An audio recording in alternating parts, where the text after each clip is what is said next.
vamos começar o estudo da filosofia. A filosofia é o amor pela sabedoria, é a busca pelo conhecimento da realidade. Qualquer pessoa pode filosofar. É algo empírico e racional que surgiu na Grécia Antiga, ou seja, a filosofia ocidental, por questionamentos das tradições. Antes, a vida era muito baseada na mitologia.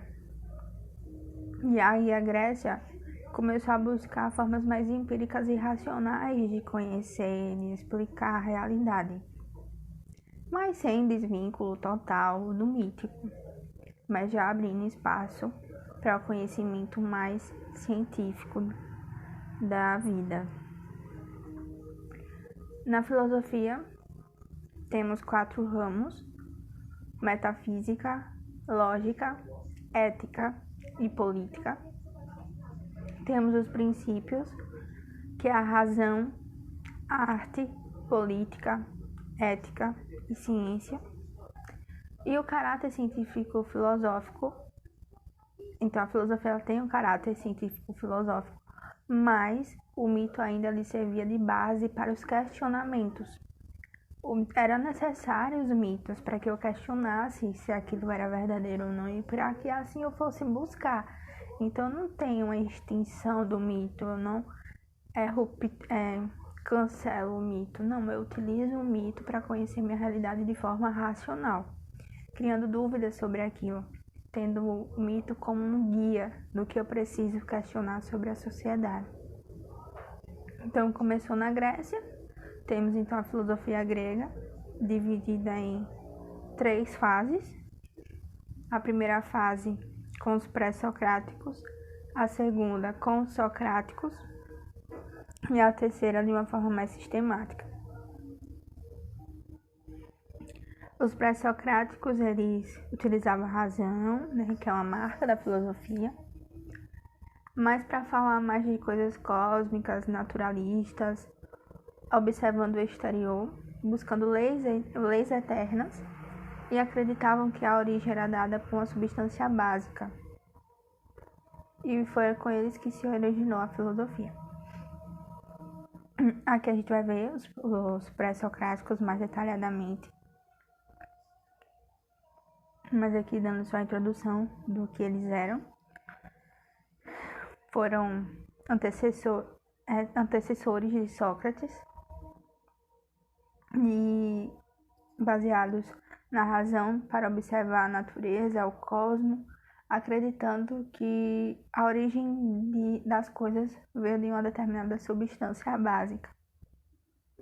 E a gente vai ver que aqui, por exemplo, para Tales de Mileto, essa substância básica para que a vida surgisse, para que todas as coisas se originassem, tinha sido a água para Anaximenes, o ar para Anaximandro, o apeiron, que é a matéria infinita, ou seja, o átomo.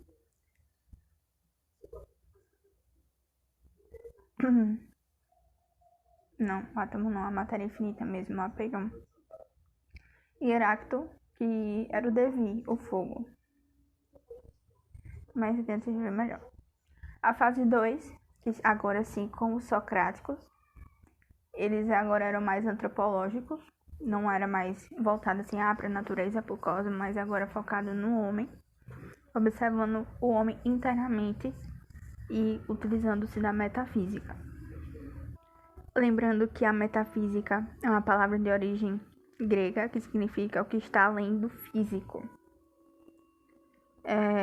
Então, estudava a alma, Deus, a finalidade da existência do homem. Então, estava focado no homem, mas muito além do seu físico, além do seu físico. Era uma observação interna, emoções, enfim. E a fase 3, que ela é mais sistêmica, e a fase mais ética e também mais duvidosa, a que traz mais dúvidas. Na verdade, a que mais questiona, a que mais põe em dúvida. Uma fase ética e cética. Então aí, vamos ver os pré-socráticos, os sofistas, os Sócrates e os pós-Sócrates. Os pré-socráticos, havia a escola jônica, a escola pitagórica, a escola eleática e a escola atomística, ou atomista. Na escola jônica, que ficava na Jônia, tínhamos Tales de Mileto, o qual acreditava que a substância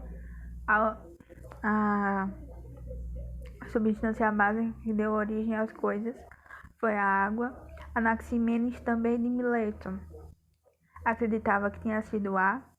Anaximandro de Mileto acreditava que tinha sido Apeiron, a matéria infinita. Heráclito de Éfeso acreditava que era o Devi, o fogo. Quando eu olho para aí, eu penso muito na redação, nos repertórios socioculturais, em que eu posso dizer que nos tempos mais antigos, com os pré-socráticos, para Tales de Mileto, a água já tinha sua importância inegável.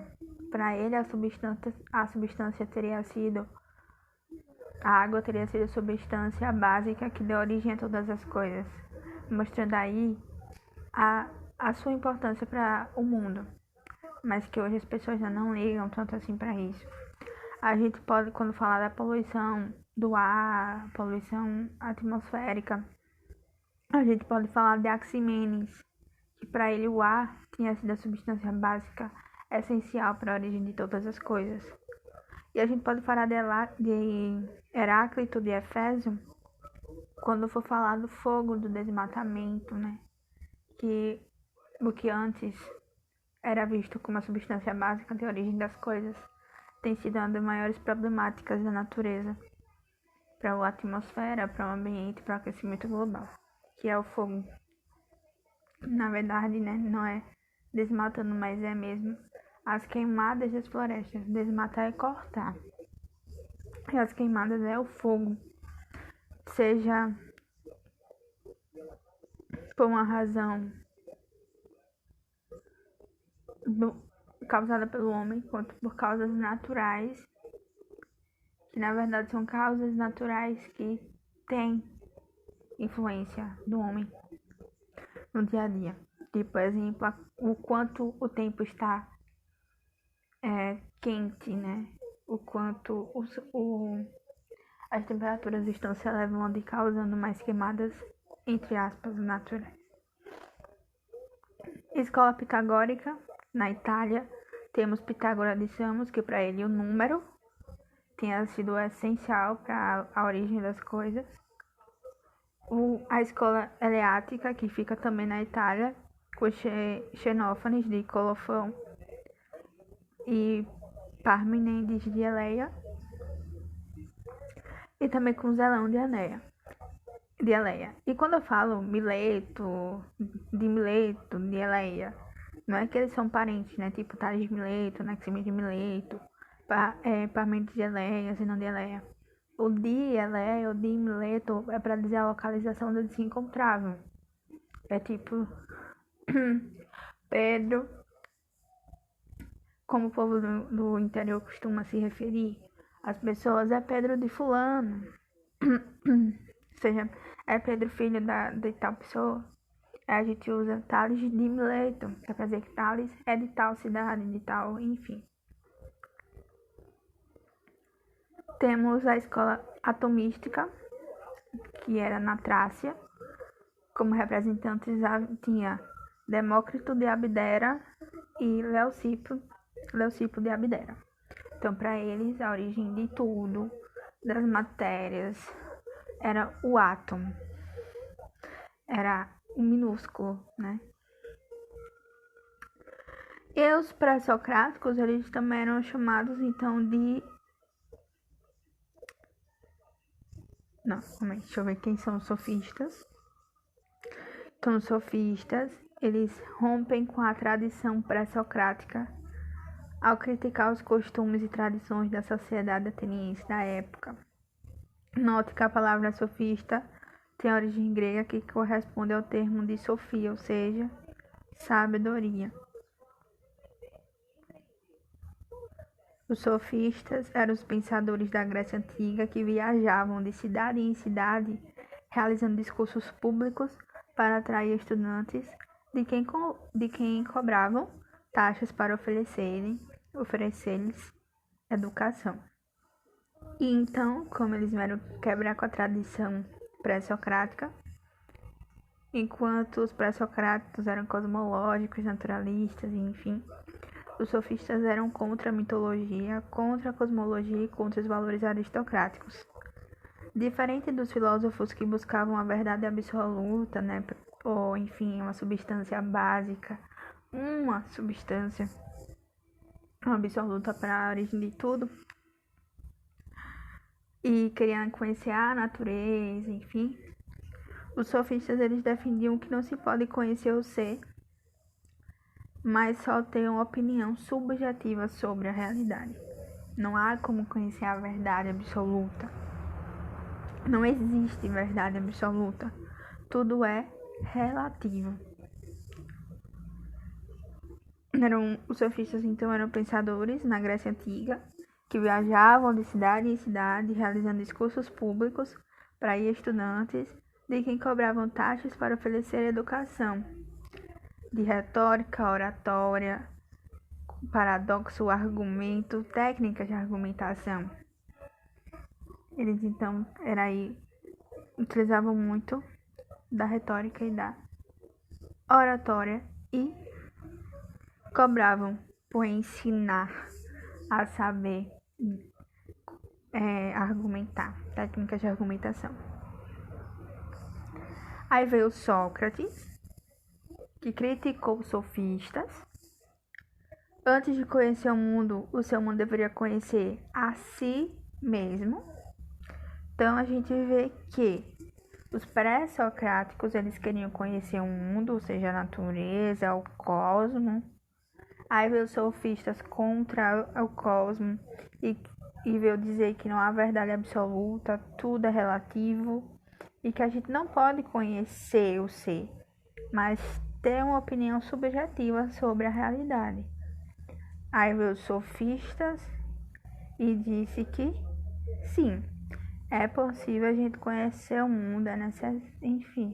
Só que antes de tudo isso, da gente ou conhecer o mundo, ou enfim, querer conhecer o mundo mesmo que seja relativamente, antes disso tudo, antes de tudo que os pré-socráticos pensavam, os socráticos acreditavam que era necessário primeiro entender o homem, conhecer a si mesmo para depois ver o que acontece fora. Prezavam então pela coragem, pela justiça, pela beleza. Ajudava também as pessoas a pensarem, a chegar à própria conclusão. Então era um método socrático que também é muito relevante para utilizar como repertório sociocultural. Que o seu método era a maiêutica dialética, que consistia na multiplicação de perguntas, induzindo o interlocutor na descoberta das suas próprias verdades e da conceituação geral de um objeto. Então era maiêutica ou dialética, que era dialética porque era uma coisa dialogal e que ia questionando o outro tinha que tirar suas conclusões, reconhecer as suas próprias verdades, as suas próprias opiniões. Então aí tinha-se também a maiêutica, pois a maiêutica consiste realmente nisso, né? Nesse jogo dialético de perguntas e respostas sucedidas de mais perguntas. Então, leva o ser a pensar, a se questionar e a afirmar, né? E acreditar que só sei, que nada sei. Coisa que hoje em dia as pessoas acham que sabem de tudo, não questionam nada, são alienadas, espalham fake news, enfim. O objetivo de Sócrates, então, era tornar as pessoas mais críticas e responsáveis pelo próprio conhecimento. Era ter um senso crítico. E o senso crítico para Sócrates estava em nós. Bastava a gente se questionar. E através de nossos questionamentos, das nossas conclusões, expor os nossos princípios. Pronto. Após Sócrates veio os pós-socráticos, baseados em questões existencialistas, buscando uma verdade maior, mas não absoluta, para eles reconhecer que não tinha a verdade absoluta, assim como os sofistas acreditavam. Os pró-socráticos,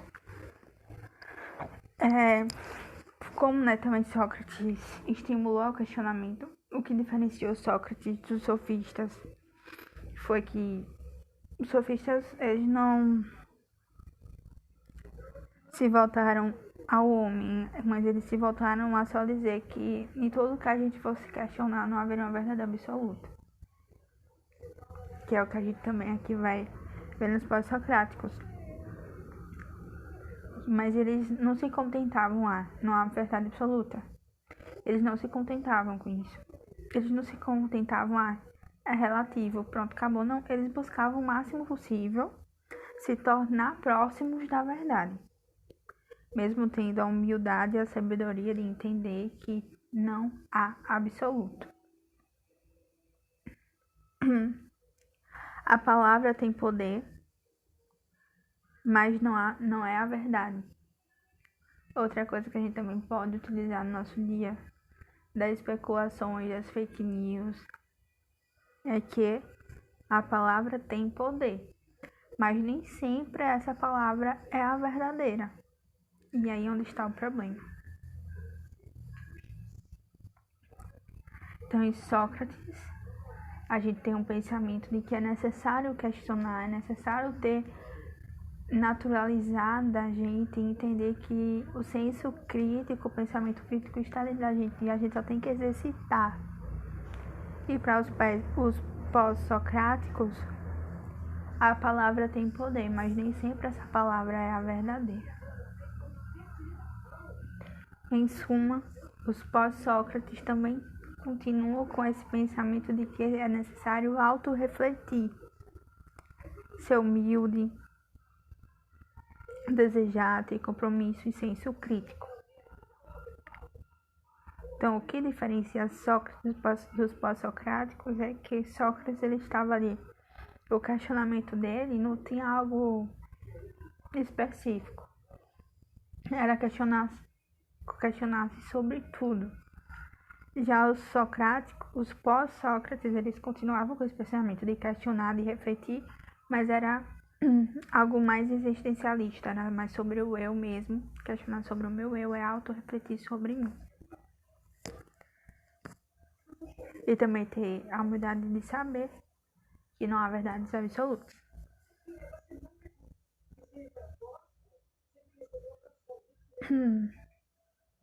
E entre os filósofos que vêm depois de Sócrates é Platão, Aristóteles, Epícoro, Pirro, Zenon, Anaximenes, continuando aí também, né, do pré-socrático, ele também continua no pró. Enfim, começando aí primeiro pela filosofia antiga, quando a gente viu pré-socrático, sofistas, Sócrates, pós-Sócrates, e a gente vai começar falando do Platão. Para Platão, é necessário viver bem, fazer o bem indistintamente, ou seja, sem distinção, mas fazer o bem, ponto. Ter felicidade, buscar a verdade. Tudo que muda não é, está sendo. Porque se eu mudo, então eu estou sendo alguma coisa, mas se eu vou mudar, eu vou depois passar a ser outra coisa.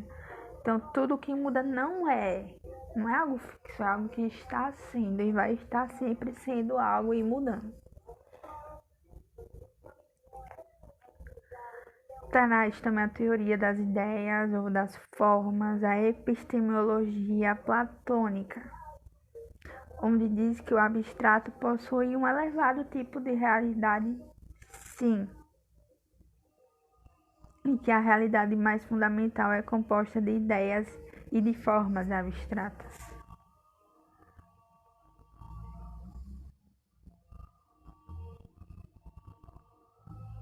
Em algo mais substancial.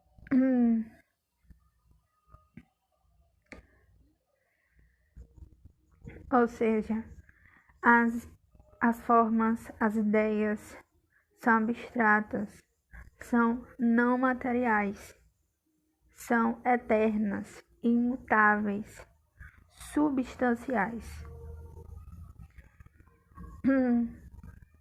e que seriam dotadas de maior grau de realidade. E não o mundo material mutável conhecido por nós, até porque o que muda não é, está sendo. Então, o que a gente conhece por sensações, o que nos propicia sensações, né, um material que é mutável e que nos transmite sensações, a maior verdade não está nele. A maior verdade está na forma, na ideia, no que eu não vejo, mas que eu, né, que não é material, mas é substancial. Em suma, o que gera o conhecimento é a razão, é o raciocínio e não a sensação. Então, o que me traz conhecimento não é o que está, não é o material que já está ali, enfim, mas é a curiosidade. O que me traz conhecimento é a curiosidade, é buscar. Não é só perceber, não é só sentir, é buscar, conhecer, é ser racional.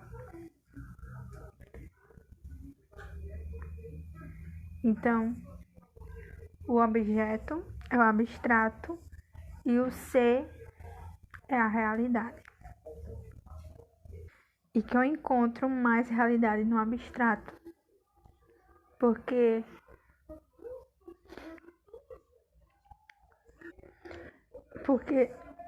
as coisas eternas e imutáveis, ou seja, que de fato são dotadas de maior grau de realidade do que o material que é mutável. Porque tudo que muda não é, está sendo.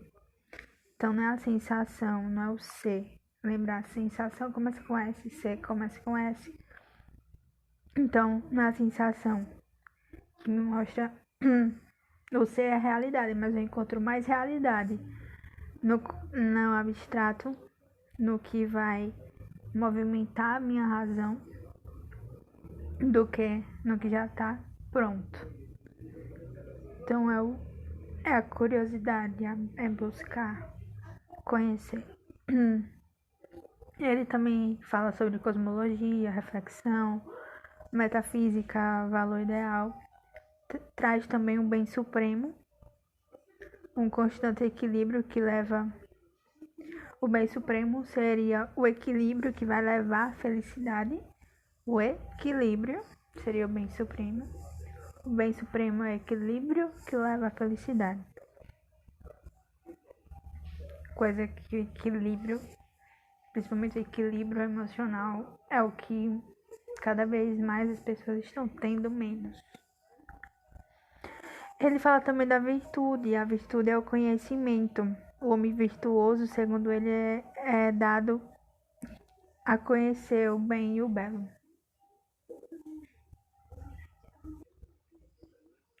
Para Platão, educar é tão importante para uma ordem política baseada na justiça,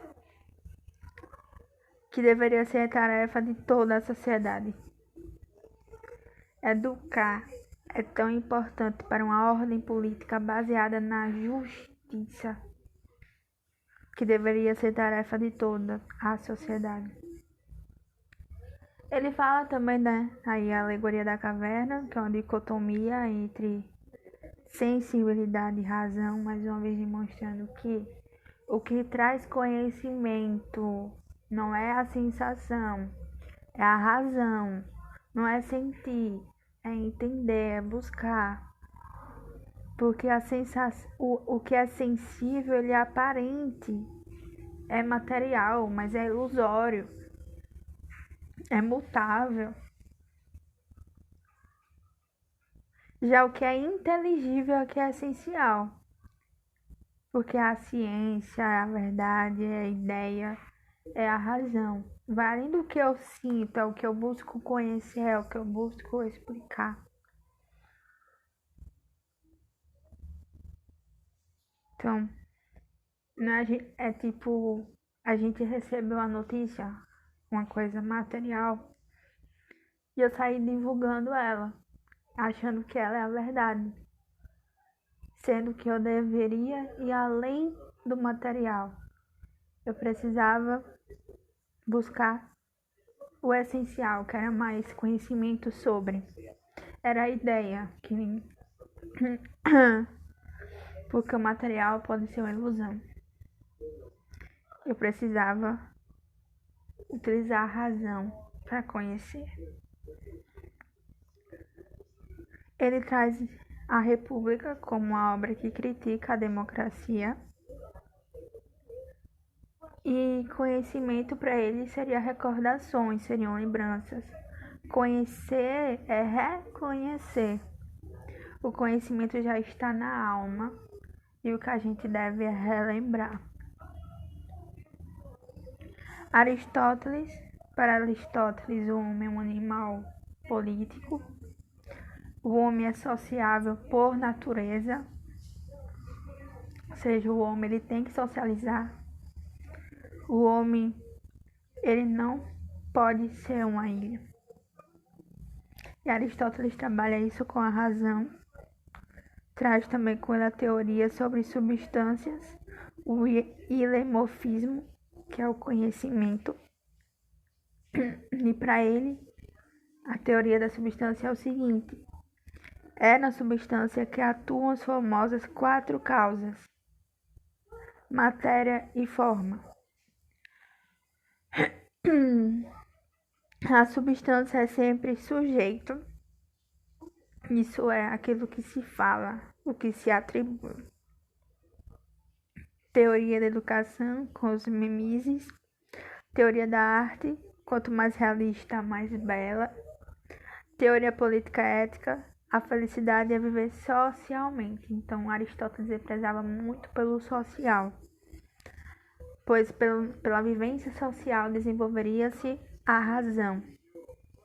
Toda forma de governo, portanto, deveria usufruir da prudência, da ética, do equilíbrio e da razão. Que viver em sociedade para desenvolver é utilizar a razão.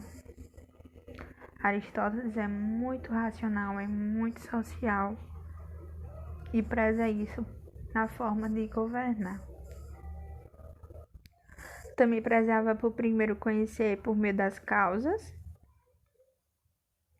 Tinha o princípio da cidadania, que o bem comum deveria ser o fim em si. A finalidade de qualquer ação humana deveria pensar no resultado, o bem comum. A ferramenta era o organon, seria a lógica linguística.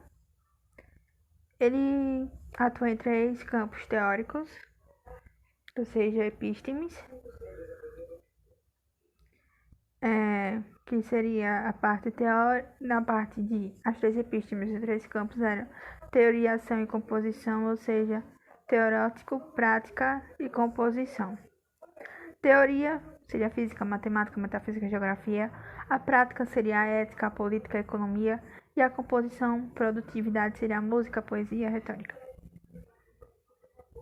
E ele sempre vai ser mais razão do que emoção, até mesmo nas suas músicas e nos seus poemas. Valorizava então a investigação lógica e científica, contrariando alguns dogmas religiosos.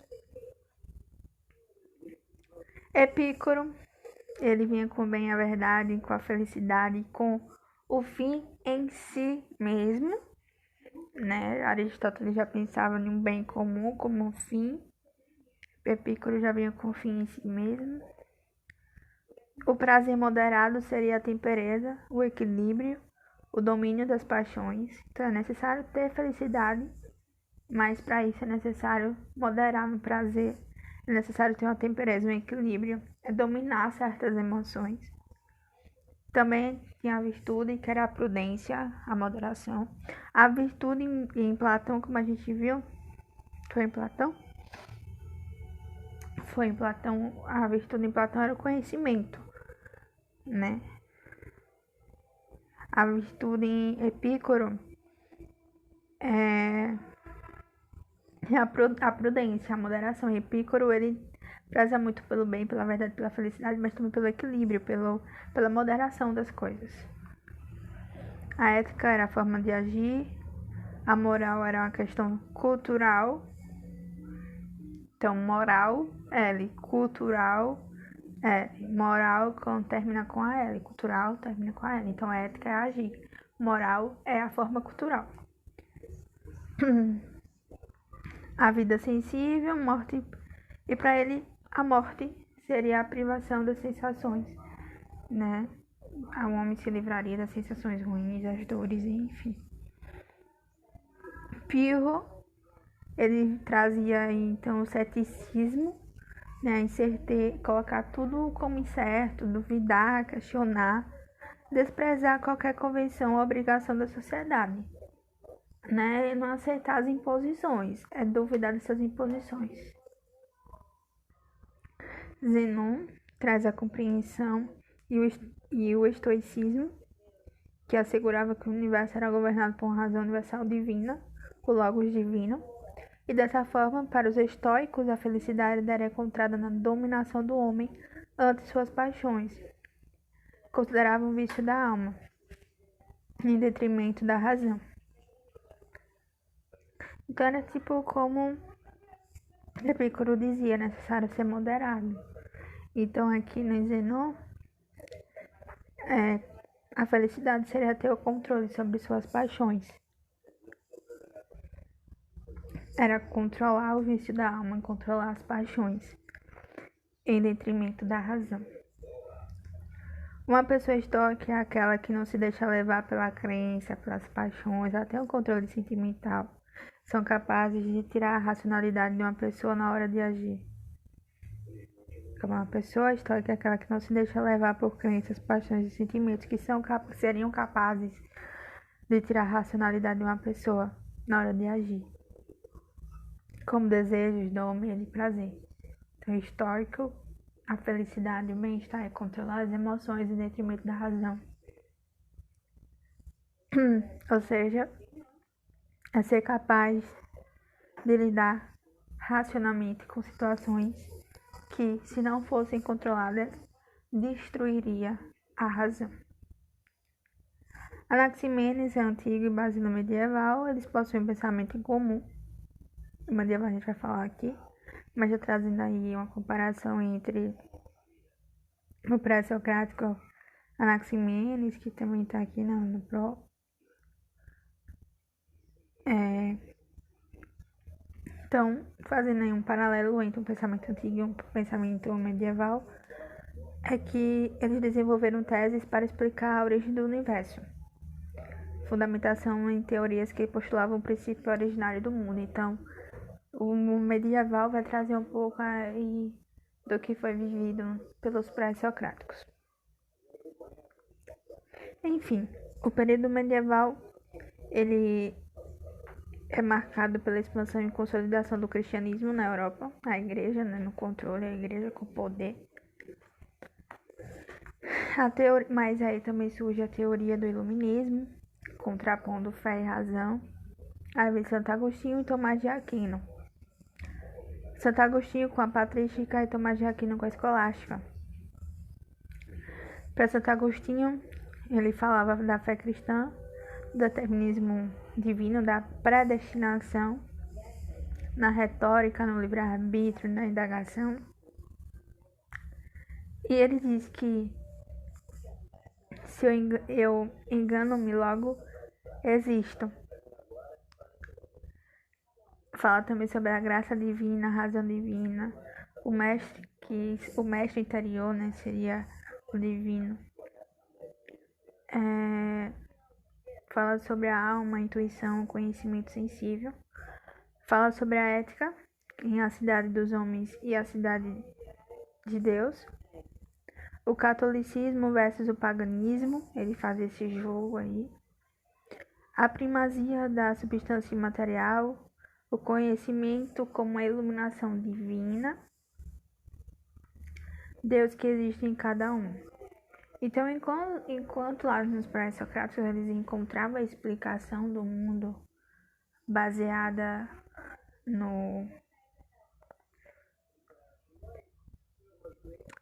em substâncias, no medieval, já que a igreja estava dominando, então, para ela, a explicação de tudo era o divino.